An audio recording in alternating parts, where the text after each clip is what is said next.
again, welcome to the Get Clear Show. I'm Laura Wing, I'm your host, and I have the great privilege today of getting to sit here with my good friend Cari. And Cari is going to visit with us a little bit about her story of having the blessing of getting to adopt a couple of children. And I am so excited that she's here. We're actually filming this in November, which happens to be Adoption Awareness Month, and so we get to learn all kinds of wonderful things today. Cari, thank you so much for being here. Cari, I understand you got to adopt a couple of children, Yes. and I am really excited to get to hear a little bit about you and how that all came about and some of the changes that has brought about in your life. Well, kind of a little bit about our story. My husband and I had been married, well, you know, the typical few years of waiting, and then we were ready to try to have kids, and it took a while. It took a little, well, obviously, that part didn't happen. But we just prayed about it, and we knew that God had a plan, but we just didn't know what that looked like. And 15, 20 years down the road, what that looked like for us was adoption. So we went through different things, the typical fertility testing, fertility methods, and I just really believe that the timing was to get us to the two children that we have today. So you went a while, you tried other things to have children. I think most people would probably do that too, you know. And then the idea comes that it's time to adopt. Did you know where to start? What did you do when that time came? Well, through the years, we had been contacted a few times about, you know, whether we would be open to adopt this child or this child. People knew somebody, would you be open for this? And we went through different kind of trainings, you know, like to adopt maybe a child that's older, and maybe not an infant, but a child that's older. So we had gone through some of that training already, and we had worked with an agency in our town to do that. And so it wasn't a foreign concept, but we just felt like maybe we would try everything we could to see if we could have, you know, what we could do on our end to have children. And we were never close to adoption. It was just, we hadn't considered it fully. But what happened was, just as time does, it goes fast, and time goes by, and the years had gone by, and we were getting to the age where it was really important for us to do something. And so we did, like I said, the methods that you do, fertility testing, all the stuff that you do, those methods. And then we just at some point just realized the only thing we wanted to do really was parent. And so we contacted the agency, because what always prevented us from maybe going through with an adoption at the time was home studies weren't complete, all this stuff. And if somebody had their home studies complete, I mean, they were moved up, you know, for qualifications. So tell our audience for just a moment, what is a home study? Well, a home study would be, in any kind of adoption, you're going to have to go through, whether it's foreign, domestic, open or closed, you're going to have to go through a process where you know, have a social worker come, study your home, do some interviews with you to approve all of that before you can have a placement in your home. So what they're looking for then is to make sure that your home is a safe home for a child. What are they looking for in that? Well, in our instant, it wasn't as white glove as it seemed like it would be. It was more about interviewing, talking a lot about your history, and yes, making sure that, you know, that your house would be, you had a plan, you had a room, you had safety in mind, you had the things that were necessary. And it's going to look differently through different agencies. You know, it's going to look different in foster care to adopt than it is probably an infant adoption, and just, it might look differently, but those things have to be done. A home study has to be completed in order for that to happen. And so we just went through all the training, and we really wanted to start with a baby, because that's just, we've always wanted a baby, and we wanted to start there. And so we contacted our local agency, the Catholic Social Service, and they only do open infant adoptions. So that means that we not only got an infant, but we have an open adoption.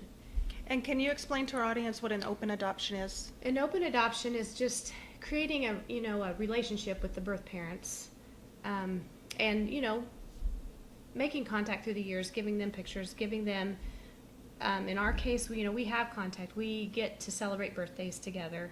They become kind of like extended family. When you get married, you get a whole new family. But when you adopt, you do too. I mean, you get an extra extended family. So I it's guess kind I've of never fun. heard of it put that way before. So that's what, so that's how ours is set up, is that we have an open and closed would be, you wouldn't have contact. You might not even know for years. Typically, that's how it used to be done, is Okay. you wouldn't know who your birth family was. And you could seek that out maybe when you turned 18, or, that was up to you. You could, look into the files. And now it just is open. The child knows who their birth families are. So, Was that intimidating to you? Was that something you were expecting when you crossed that bridge? yes, it was. I mean, it's what I was expecting. It wasn't intimidating because it had taken so long to get to this point. I had actually seen it play out.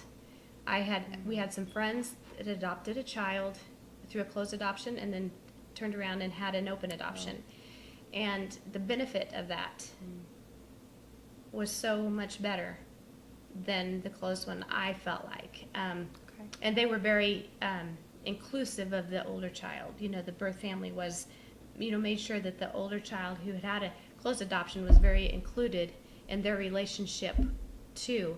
But we got to meet, go to a graduation, meet the birth family, meet the we knew the adoptive family, and just see how incredible it was and how non-threatening it was. And that there was no regrets. And so for us, it was not intimidating. Okay, that's interesting. I don't know. Because I've never gone through a process like that myself. I guess I would just think that might be a scary thing to have to there's countless integrate people. another person into your Right. life that you weren't expecting. And there's countless people who feel that way. They do not feel like that's something that they could do. But the difference is you have a legal right to your child. So once that is transferred and you have the legal rights, it's not like they're competing for custody or, It's not the same as a done. custody battle. Right, That's over right. with. Okay. Well, surely you went through a lot of ups and downs and changes. You worked outside of the home, from what I understand, until you started parenting. And so your whole world sort of changed, and I know you were probably ready for that on some level, but were there some surprises, things maybe you weren't expecting? For me, it wasn't as big of an adjustment. Maybe for my husband it was a little, but we had a lot of good years ahead of time. We had a lot of time spent together. We got to do a lot of things, and probably on our end, being a little older, maybe the energy level isn't quite as much there, but the settledness is. So we've lived life, we've worked, we've done a lot of things, and it was never a threat to our schedule, I guess I should say. We were content to be home, we were content to be with our kids. We weren't trying to make a career, we weren't trying to do all those things that sometimes I think you're doing when you're young and raising a family. You're wondering, what career opportunity, what am I missing out? Should I be working? Should I be doing this? Should I be doing that? And I'd done that. I had worked. You already had all I of knew that that behind work you. was stressful, and I knew that being home with my child, even if it became stressful on days, would not be any more stressful than a day at work. And so I was It's a happy different to. stress. It's a different It's just stress. a different stress. And I had Sure. a really wise friend say that her worst days as a stay-at-home mom was better than her best days at work. Like she, just really enjoyed that time. That I always kept that kind of in perspective. So I loved being able. That's what I always wanted to do, and it didn't disappoint. So the transition then, going from, would be, like anybody else, anybody who, whether you adopt or you have a child naturally, there's a transition Yeah. that happens. And so for you, you got to know about that ahead of time, right? And some people, maybe they get a surprise and they don't get to plan for that transition, but you made the decision and you planned for that transition. As far as to be able to stay at home at work? Right. Right. Mhm. Yeah, but it's still with adoption, you don't know when that's going to take place. So you can plan for it.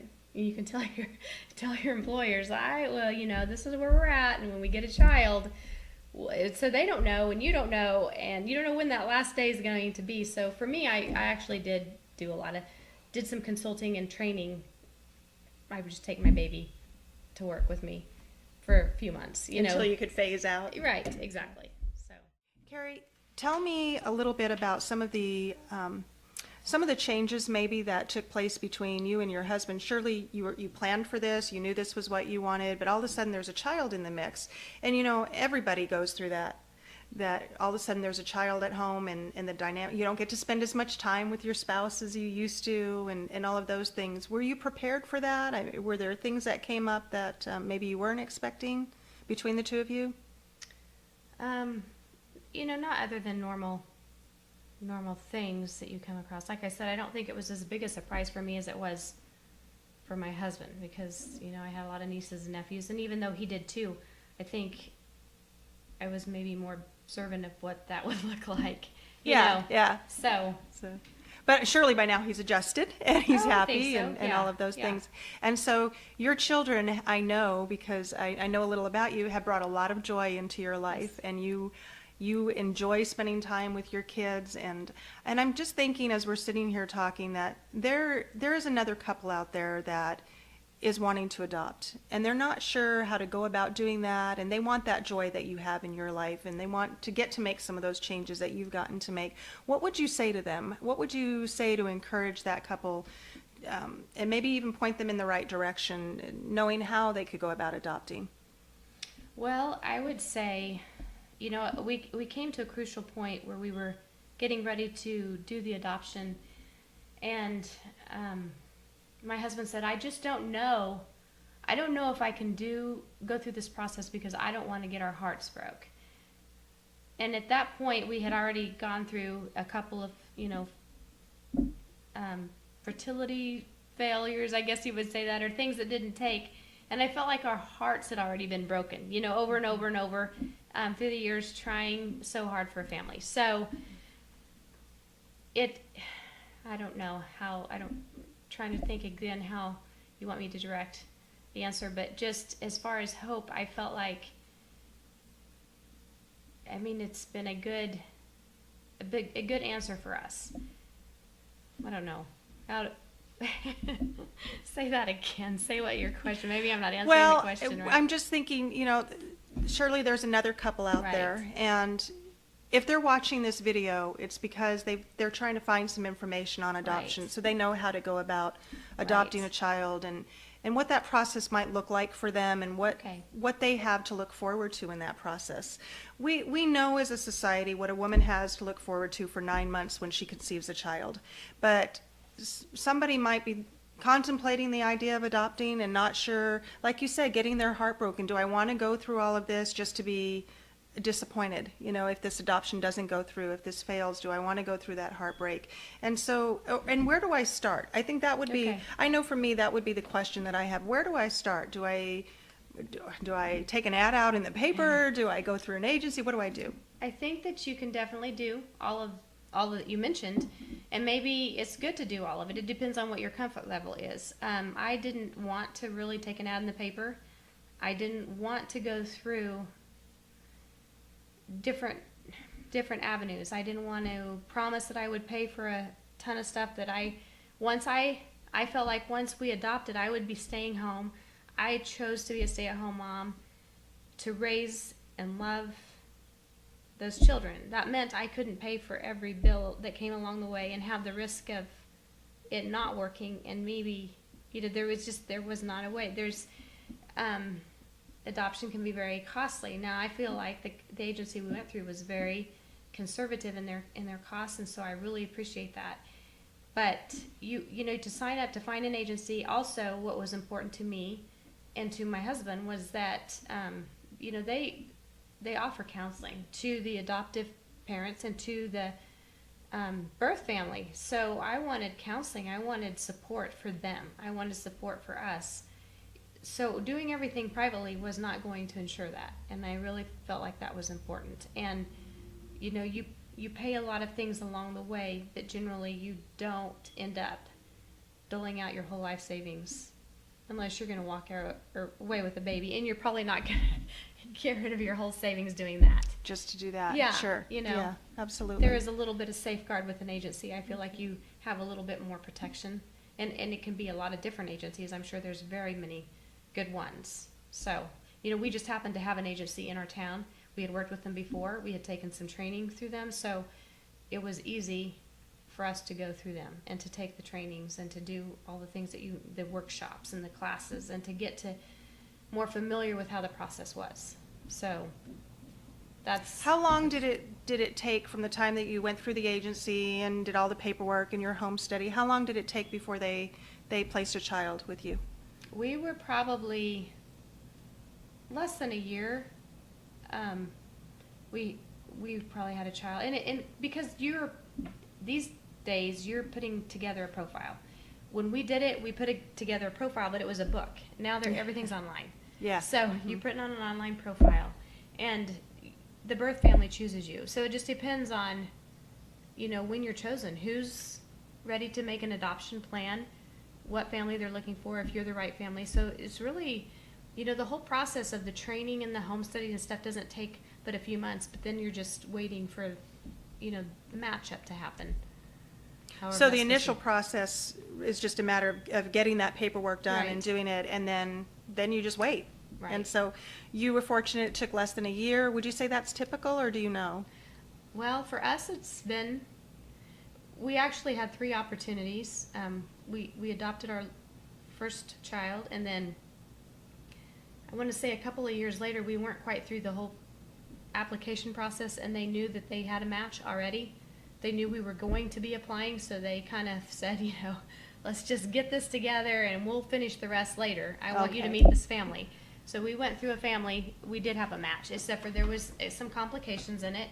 So we didn't end up following, it ended up being dropped by the agency, and we still ironically have contact with the family, and that we call them our honorary child because Honorary. because we made some connection there, and so we've cared about him and then the next time we adopted our second child, it was probably still within less than a year, a few months before we had a match. And do you enjoy staying home I with your do. children? I do. Do you? Yeah. What's the most fun thing? What do you like the most about staying home with them? I like getting to know them, the conversations, maybe the equilibrium that comes with discipline, being home all day and not having to come home tired, do the things, create discipline, whatever has to happen. If I have to discipline them, it's a lot easier because, well, every child's going to need discipline, but Sure. you know what I mean? It goes, I'm home for the whole spectrum, not just I'm coming home, I'm tired, you're in trouble, and this is what we have to get done, and I don't see you, and then I'm sending you to bed very much. I like being there to see their good parts of their day. What's their good parts of the day? To see What's their, the whole thing, yeah, all and of it. to have all yeah. the hugs and kisses I can give them throughout the day. I might not be able to spend all my time with them, but we're together. We're talking. We're maybe one's playing and I may be doing laundry or whatever, but we're talking and we're hugging and kissing and wrestling, and just those moments that I know couldn't happen as frequently How fun. if I weren't there. fun. So Cari, at the end of this program, we'd like to be able to direct some people to some places maybe they could go if they're interested in getting more information on adoption, especially with this being Adoption Awareness Month. Do you have any suggestions? Would you say that it would be better for them maybe to just get online and do a search for some agencies in their area, or are there any places that you would recommend? Are there associations that they could look into? I haven't looked broadly for agencies, so I'm sure you could do that in your area and see what's available. What about in your local area? In my local area, I would, definitely recommend the Catholic Social Service, and they're across Kansas, and so they share profiles. And one thing I would like to say about the whole profile process is it can be intimidating. And when we did the book, we had the luxury of creating the book, creating the profile, putting it away, and not looking at it. And I think now that you do it online, I would really suggest that couples make their profile and don't overthink it. Leave it alone? Just leave it alone, and don't keep going back, and don't keep looking, because the very things that made me question of whether I should have included them, they were the very things that we got chosen for. So it's just important to be yourself, to be who you are, because you're creating a relationship with especially if it's an open adoption, you're creating a relationship with that birth family. You want to be as honest and upfront about who you are for them. And so it's very important to let them know who you are, because you're having a lifelong relationship, Yeah. and it just becomes a lot easier. I think that's really interesting that you said the very things that you might think you shouldn't include are the things that somebody might be looking for. Yeah, because both of our birth mothers said, I just knew yours was the one. Just they knew it immediately for certain reasons, and basically the same things, but they just knew that, and they were the reasons that you thought, maybe we should or shouldn't Yeah. put this in? Yeah. You were questioned? Yeah. So That's interesting. That's interesting. and it comes differently, with our first child. We didn't get much notification at all. We got a notification and we met her the next day and brought her home because she had already been born. And the second one, we had time to meet ahead of time and develop a relationship before she was even born, and got to watch her be born. So it can happen in a lot of different ways too. So just like every birth is different, every Yeah. adoption scenario is different as well. Exactly. Yeah. Well, I am so glad that you were here today and that you visited with us a little bit about this, and we're hoping that we can bring some information and hope and maybe enthusiasm to somebody else out there that's thinking about going through this process. And I'm just glad you were here. Is there anything that you'd like to say to our audience, that some words of wisdom that you'd like to leave behind before we sign off here today? I don't know. I just think, everything can be so intimidating. Home study, I remember worrying about that, and it was very healing. There was so many things about the whole process that was very healing, and I think that comes from having a good agency to work with too.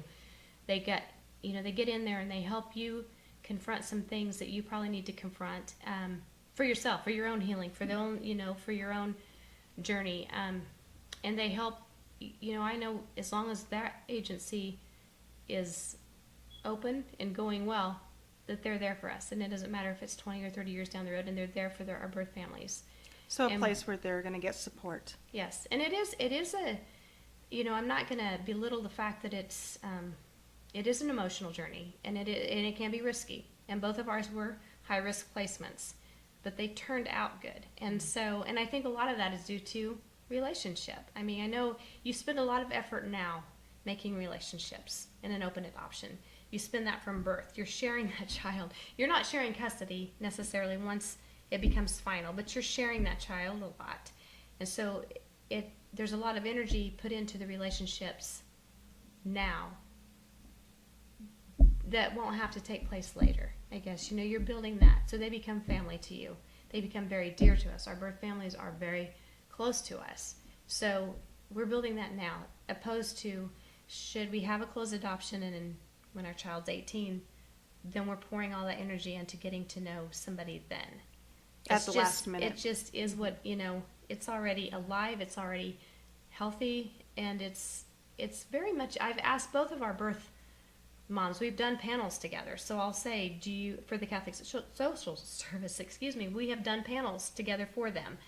And we'll say, is this as much a miracle for you as it is for me? And they both will say that, because on their end it was a provision. It was a provision for us.